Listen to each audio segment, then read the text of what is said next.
विधवा का मोह। जब साधु का तप भंग हुआ। गंगा के तट पर स्थित कालेश्वर आश्रम तपस्वियों का केंद्र था। इस आश्रम के प्रमुख महंत त्रिलोचन नाथ अपनी कठोर साधना और सिद्धियों के लिए प्रसिद्ध थे। वे संसार के सभी बंधनों से मुक्त होने का दावा करते थे, ना लोभ, ना मोह, ना भय। लेकिन उन्हें नहीं पता था कि एक स्त्री का आगमन उनके पूरे अस्तित्व को हिलाकर रख देगा।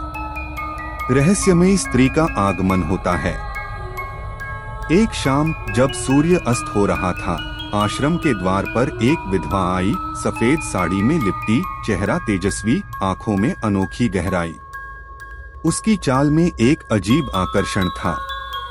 वह बोली, महंत जी, मैं अनाथ हूँ, क्या मुझे इस पवित्र आश्रम में शरण मिलेगी?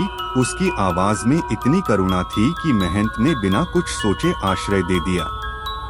लेकिन फिर कुछ अजीब होने लगा। मोह की काली छाया। महंत त्रिलोचन, जो ध्यान में कभी विचलित नहीं होते थे, अब बार बार उसकी छवि देखने लगे। जब भी वे आंखें बंद करते, उसकी झलक दिखती। उसकी आवाज मंदिर की घंटियों में गूंजती महसूस होती। रात को उन्होंने उसे सरोवर के पास खड़े देखा। पूर्णिमा की चांदनी में उसका रूप दिव्य लग रहा था। उनके कदम अनायास ही उसकी ओर बढ़ गए। महंत जी, उसने धीमे से कहा, क्या सच में मोह को जीत चुके हैं?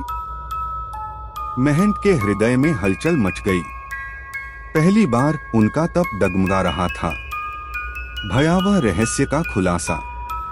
अगली रात उन्होंने उसे मंदिर के अंदर देखा, लेकिन इस बार उसका चेहरा अजीब था। उसकी मुस्कान भयावह थी। तुम कौन हो? महंत ने कांपते हुए पूछा। वह धीरे धीरे उनके पास आई, उनकी आंखों में झांका और फुसफुसाई, क्या मुझे नहीं पहचानते महंत? मैं वही हूँ जिसका सुहाग तुमने छीन लिया था। महंत को बिजली का झटका लगा। बरसों पहले उन्होंने एक निर्दोष युवक सोमदत्त पर झूठा आरोप लगाकर उसे मरवा दिया था, क्योंकि वे उससे ईर्ष्या करते थे। और अब वह युवक की विधवा सुमति उनके सामने थी। तुम तो मर चुकी थी, महंत चीख पड़े। हाँ, लेकिन तुम्हारा पाप अब भी जीवित है। भयानक अंत। अचानक आश्रम हिलने लगा। सुमति का चेहरा विकृत हो गया, उसकी आंखों से अग्नि निकलने लगी। चारों ओर भयावह मंत्र गूंजने लगे। महंत त्रिलोचन भागना चाहते थे, लेकिन उनके पैर जड़ हो गए। उनके चारों ओर अंधेरा छा गया।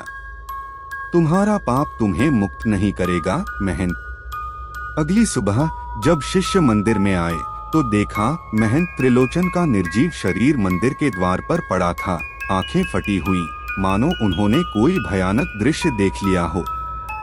लेकिन सबसे डरावनी बात, मंदिर की दीवार पर खून से लिखा था, मोह का अंत मृत्यु ही है। सीख, पाप और मोह से बचने वाला भी यदि अहंकार में फंस जाए तो बर्बादी निश्चित है।